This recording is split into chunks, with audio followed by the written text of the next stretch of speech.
मधुपुर विधानसभा के उपचुनाव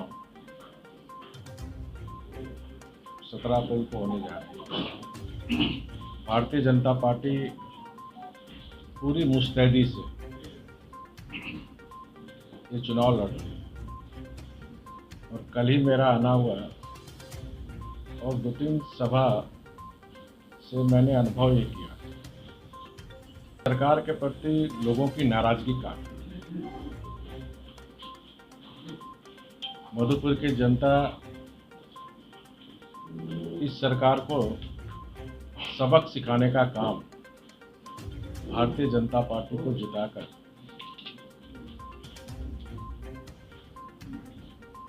कि 2019 के विधानसभा चुनाव में जनता से जो आपने वादे किए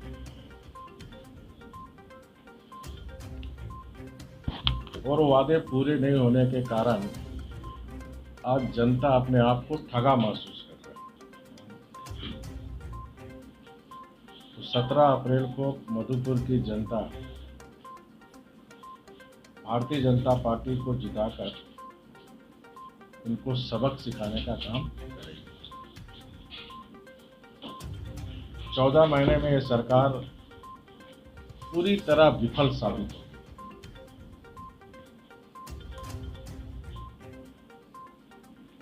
अगर हम कोरोना की बात करें तो आज कोरोना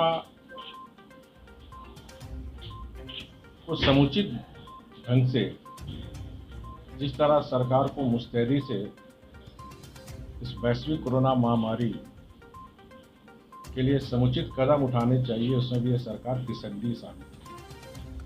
आज हम देख रहे हैं इन फिसड्डी के कारण आज जो डॉक्टर हो हमारे राज्य के या फिर हमारे सरकारी कर्मचारी हो या आम जनता हो कोरोना की चपेट में आ रहे हैं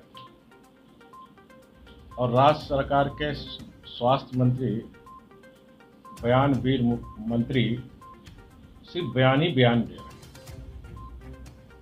और अपनी गलतियों को केंद्र सरकार पर थोप रहे हैं। आज तक ना मरीजों के लिए बेड का उपलब्ध है, ना वेंटिलेटर है, ना ऑक्सीजन की समुचित व्यवस्था है। रांची राजधानी में तो ये भावा स्थिति है। कल रांची से आने के क्रम में इतना फोन लोगों का आया कि सर पेशेंट सीरियस है, बेड दिला दीजिए, चाहे प्राइवेट हॉस्पिटल हो चाहे एम्स हो, कोई व्यवस्था सरकार के द्वारा नहीं है। ना राज्य सरकार ने अभी तक राज्य में माइक्रो कंटेनमेंट जोन बनाए, ना भीड़ को नियंत्रण करने के लिए सरकार के पास कोई योजना है, जिसके कारण आप देख रहे हैं झारखंड में बड़े पैमाने पर कोरोना महामारी आज फैल रही है। लोग अपने प्रियजन को खो रहे हैं। सरकार का सिर्फ ध्यान इन 14 महीनों में, जिस तरह हमारे प्रधानमंत्री जी ने कोरोना के लिए 3T का मंत्र दिया। 3T में ट्रेसिंग, टेस्टिंग और ट्रीटमेंट, लेकिन हेमंत सरकार इन 3T में ट्रांसफर, पोस्टिंग, अवैध ट्रांसपोर्टिंग, बालू पत्थर और टार्चर वसूली की मांग पूरा करना सरकारी अधिकारियों से। जनता चाहे मरती रहे और आपने देखा, आप समाचार पत्र में छापे भी हैं, इस राज्य के सबसे बड़े न्यायालय उच्चतम न्यायालय ने भी सरकार की कोरोना महामारी विफल होने में खिंचाई की। दूसरा, 14 महीने में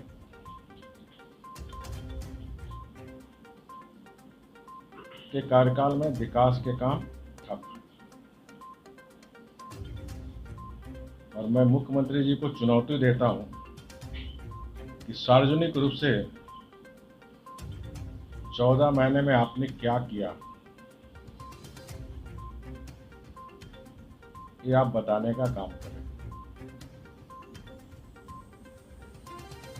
और आज मधुपुर में किस मुंह से आज वोट मांगने मधुपुर की जनता के पास आए? इनको अपने उम्मीदवार पर भरोसा ही नहीं था।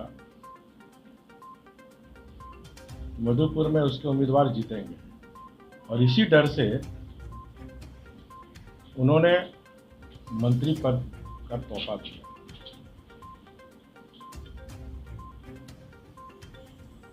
अनुकंपा में मंत्री तक का पद, क्योंकि उनको डर था कि सामान्य रूप से अगर उम्मीदवार बनते तो चुनाव हम जीत नहीं पाते। इसीलिए मंत्री का तोहफा देकर फिर मधुपुर की जनता को ठगने का प्रयास करते हैं।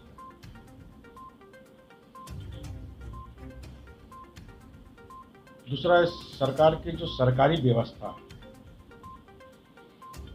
उसको अगर मैं कहावत में कहूँ, ताश के गड्डी जो होते हैं, उस ताश में बेगम, बादशाह, एक्का, तुरुप पत्ता होता है। कि तुरुप पत्ता को छोड़कर ताश का दुग्गी, तिग्गी, चौवा के साथ ये सरकार चला रही है। जो अच्छे अधिकारी हैं उनको प्रोजेक्ट बिल्डिंग में बैठाने और भ्रष्ट अधिकारी को लेन देन करके डीसी, एसपी की गोली की डाक लगी जा रही, वीडियो सीओ की गोली की डाक लगी जा रही। एक एक विभाग में ऐसे ऐसे अधिकारी को प्रोजेक्ट बिल्डिंग में नियुक्त किया है।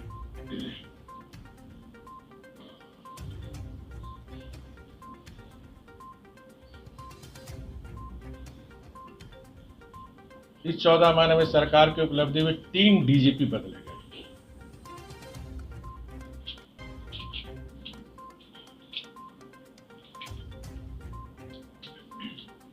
पहले के.एन. चौबे जी थे, उनको हटाया। फिर प्रभारी डीजीपी बनाए एम.वी. राव जी, उनको हटाया। अभी वर्तमान में रखे। तो 14 महीने में कोई अधिकारी, चाहे डीसी, ओएसपी हो, सीओ, बीडीओ हो, 3-4 महीने में अगर कोई ज़्यादा डांक दे दे रहा, बोल दे रहा, तो उसको हटा दिया जाता है। आज भी मैंने कल ही आपके समाचार पत्र में पढ़ा, अभी भी 25 DSP post waiting in posting में, उनको तनख्वाह नहीं मिल रहा। तो झारखंड में जो मिशनरी व्यवस्था है, इस व्यवस्था को किस प्रकार भ्रष्टाचार के दलदल में फंसाकर इस राज्य में प्रशासनिक अराजकता कि हम सबको देखने का मौका मिला। और इसी के कारण, इसी प्रशासनिक अराजकता के कारण आज राज्य में कानून व्यवस्था स्थिति पूरी तरह चल रही है, पूरी तरह ध्वस्त हो गई। जो हमारी सरकार के समय उग्रवाद अंतिम सांसें ले रहे थे, आज उग्रवाद सर चढ़कर बोल रहे। अपराधी गिरोह उग्रवादियों का सरकार का संरक्षण। आज ही मैंने सुबह में समाचार पत्र में पढ़ा, आप केसी देवघर में आज घटना घटी है। हर दिन, चाहे वो राज्य के राजधानी रांची हो, जमशेदपुर में भी कल 2 इसी तरह छिनताई, चोरी, डकैती, हत्या। समाचार पत्र आप खोलिए तो मैक्सिमम न्यूज़ या तो हत्या, या तो फिर लूटपाट, डकैती, उग्रवाद, यहाँ गाड़ी जला दिया। यही समाचार पत्र 14 महीने से हम लोग ने।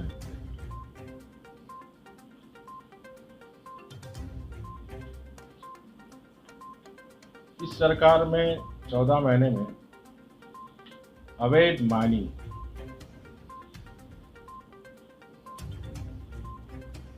जिस तरह कोरोना महामारी फैल रही है, इस राज्य में भ्रष्टाचार भी एक कोरोना का महामारी रूप ले लिया। अवैध व्यापार का भी कोरोना महामारी के तरह।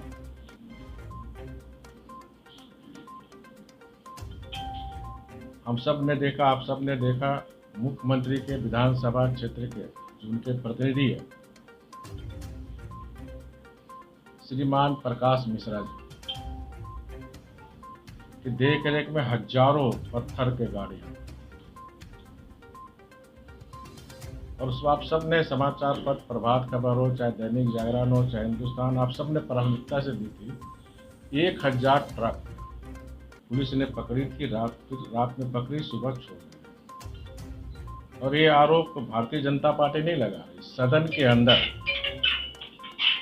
उनके विधायक, सीनियर विधायक लोबिन सोमरेन जी, उनकी घर की एक सदस्या, गुरुजी की आदरणीय बहू, जामा की माननीय विधायिका सीता सोरेन भी आरोप लगा चुकी है। झारखंड मुक्ति मोर्चा के वरिष्ठ नेता स्टीफन बाबू भी अवैध माइनिंग के लगा चुके हैं। स्थिति यहाँ पर डे वहाँ 1000-2000 गाड़ी अलग अवैध माइनिंग हो रहा, नेता अलग पैसे ले रहे हैं। उनके जो जेएमएम के छोटे छोटे कार्यकर्ता बिना 2000 का स्लिप दिए गाड़ी आगे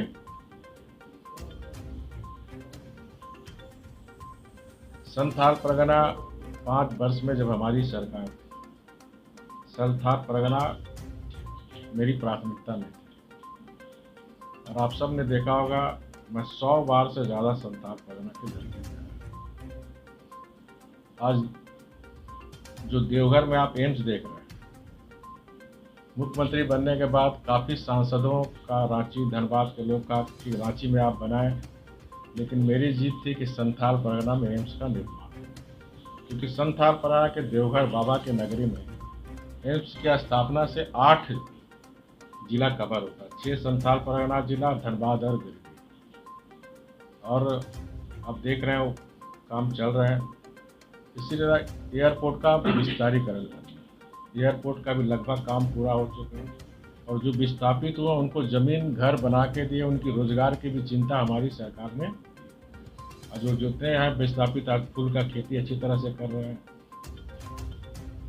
इसी तरह अब गंगा पुल में निर्माण का काम शुरू होना, वाटर का जो पानी जहाज से काम, बंदरगाह बनाने का काम, संथाल परगना की सड़कें आप किसी कोने में चले जाएं, आपको रांची की राजधानी की तरह चमचमाती सड़कें, ग्रामीण सड़क देख लीजिए।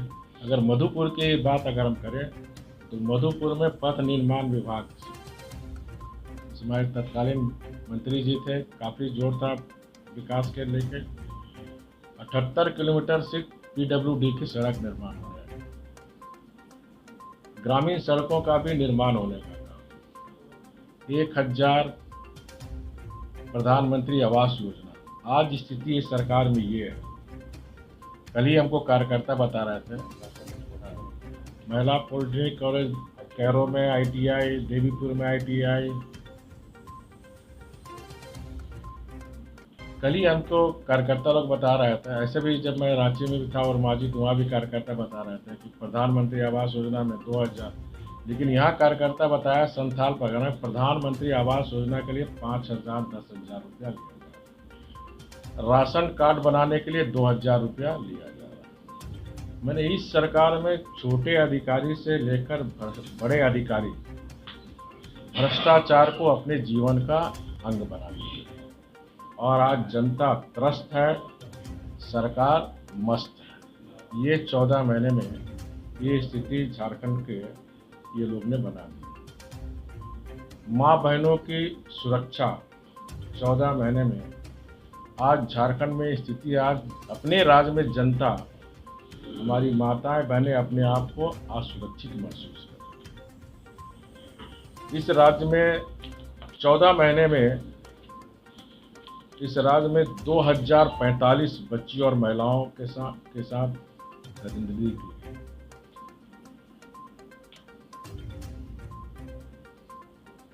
अगर हम देखें, राज्य में रोजाना लगभग 5 महिलाओं के साथ बलात्कार, और उसमें सबसे ज़्यादा आदिवासी बच्चियों की होगी। अब सबको पता है, आप सबने प्रमुखता से छापी भी थी। मुख्यमंत्री के विधानसभा क्षेत्र बरहेट में 5वीं क्लास की बच्ची जो ट्यूशन पढ़ के आ रही थी, उस नाबालिग से दुष्कर्म कर हत्या अभी तक लोग भूले नहीं। दुमका में ही 5 बच्चियों के मां के साथ 17 लोगों ने बलात्कार किया। यहाँ तक कि आपने देखा एक साध्वी को भी दरिंदों ने नहीं छोड़ा। इसी संथाल परगना इन 14 महीने में 5 वर्ष हमने भी सरकार की थी, एक भी दंगा नहीं हुई। 14 महीने के अंदर लोहरदंगा में दंगा आप लोग भूले नहीं होंगे, कर्फ्यू लगाना पड़ा सरकार को। मॉब लिंचिंग सिर्फ हमारी सरकार में एक हुई थी, परवेज अंसारी का। पूरा कांग्रेस पार्टी की सोनिया गांधी, राहुल गांधी से लेकर प्रियंका गांधी तक हाय तौबा मचाया। इस 14 महीने में 13 मॉब लिंचिंग हुआ। परवेज अंसारी का उस समय उन्होंने खूब राजनीतिक उपयोग किया। मुख्यमंत्री जी ने कहा था उनकी पत्नी को नौकरी देंगे, 3 बार वो बेचारी मुख्यमंत्री आवास गई, आज तक ना उसको नौकरी मिली ना उसे, सब आप लोग पेपर में ही छापे। आदिवासी का मुख्यमंत्री होने का दावा करने वाले कि राज्य में सबसे ज़्यादा अत्याचार आदिवासी पर हुए। अब सबको याद है चाईबासा में 7 आदिवासियों का मॉब लिंचिंग।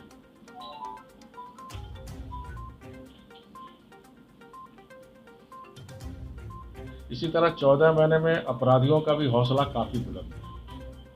14 माह में 1028 हत्याएं हुई, जिसमें बड़े पैमाने पर भारतीय जनता पार्टी के कार्यकर्ता भी उनके निशाना बने। फर्जी केस भारतीय जनता पार्टी के कार्यकर्ताओं पर की गई। राज्य में लगभग लोहरदगा के साथ साथ 2754 छोटे मोटे दंगे भी,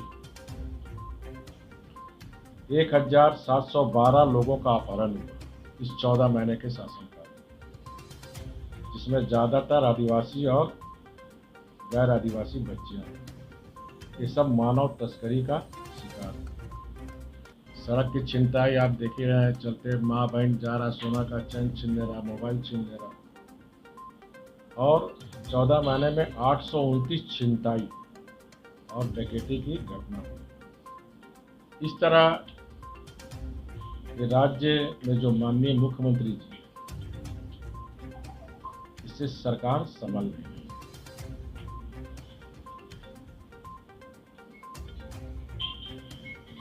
और मुख्यमंत्री किसी जात और संप्रदाय का नहीं होता, मुख्यमंत्री सबके लिए। मुख्यमंत्री जी 3.25 करोड़ जनता के लिए होता है।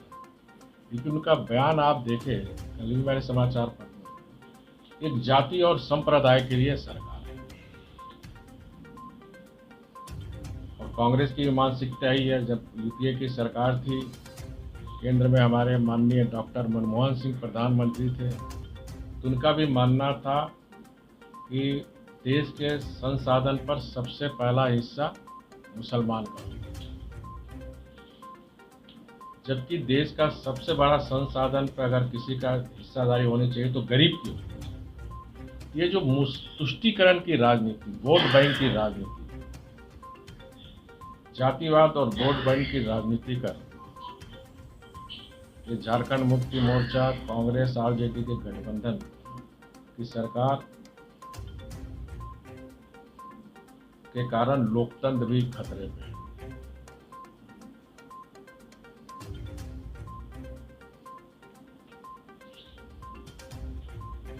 हमारे मुख्यमंत्री जी को जय श्री राम और भारत माता की जय कोई बोलते हैं तो इनका दिमाग खराब। तो ऐसे मुख्यमंत्री को मैं बताना चाहता हूं, जय श्री राम, भारत माता की जय। हर भारतवासी लगा है। आज वही जय श्री राम, भारत माता की जय से आज़ादी के बाद पहली बार पश्चिम बंगाल में भारतीय जनता पार्टी की स्पष्ट बहुमत की सरकार बनी। इसी भारत माता को आज़ाद कराने के लिए इसी संथाल परगना की धरती से सिद्धू कानू 2 अनपढ़ हमारी बहन फूलो झानो में शहीद हुई। और उस भारत माता के नाम से जो वर्तमान मुख्यमंत्री है, जो कहते हैं झारखंड मुक्ति मोर्चा संघर्ष, जो सोने का चम्मच लेके पैदा लिया है मनसूबन, वो संघर्ष क्या जानता है? गुरुजी संघर्ष किया ये पूरी राज्य की जनता ने। लेकिन आपकी पहचान तो सिर्फ कि गुरुजी के आप बेटा हो। एक भी संघर्ष उन्होंने कुछ किया तो बता।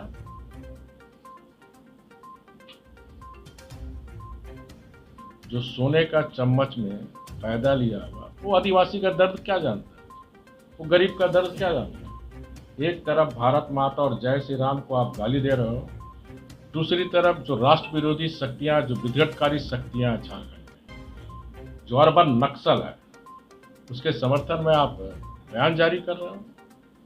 इससे इस झारखंड में राष्ट्र विरोधी शक्तियां और विघटनकारी शक्ति को झारखंड की जनता कभी बर्दाश्त नहीं करेगी। इसका भी बदला मुस्लिम तुष्टीकरण की राजनीति, राष्ट्र विरोधी शक्ति और विघटनकारी शक्तियों के इशारे पर जो झारखंड में वर्तमान मुख्यमंत्री चल रहे हैं, आपने देखा किस तरह मिशनरियों के दबाव पर खूंटी में जो राजद्रोह का केस हुआ था, सबसे पहला कैबिनेट में निर्णय लेकर उसको वापस करने में। इसलिए जो वर्तमान मुख्यमंत्री है, राष्ट्र विरोधी शक्ति विघटनकारी का खिलौना बना हुआ है। अब सबने देखा जब हमारी सरकार गई तो कॉर्नियल ने बयान देता है कि नई सरकार किशमिश का गिर। तो आज ये राष्ट्र विरोधी शक्ति विघटनकारी शक्तियों के हाथ में जो खिलौना मुख्यमंत्री है, जो ठग मुख्यमंत्री है, ठग गठबंधन, क्योंकि एक भी वादे उन्होंने पूरा 5 वर्ष में हमारी सरकार ने अभूतपूर्व विकास किया। चाहे डूइंग बिजनेस में देखिए, हम टॉप 10 में रहते थे। लेबर डिपार्टमेंट जब हमारे राज परिवार जी मंत्री थे, देश का पहला झारखंड राज्य था जहाँ लेबर रिफॉर्म्स में झारखंड 1 नंबर। आज स्थिति क्या है? इसलिए ऐसी सरकार को सबक सिखाने के लिए मधुपुर की जनता बेसब्री से 17 अप्रैल का इंतजार कर रही है और मधुपुर की जनता भारतीय जनता पार्टी को उम्मीदवार को जिताकर इस सरकार को सबक सिखाने का काम करेगी। धन्यवाद।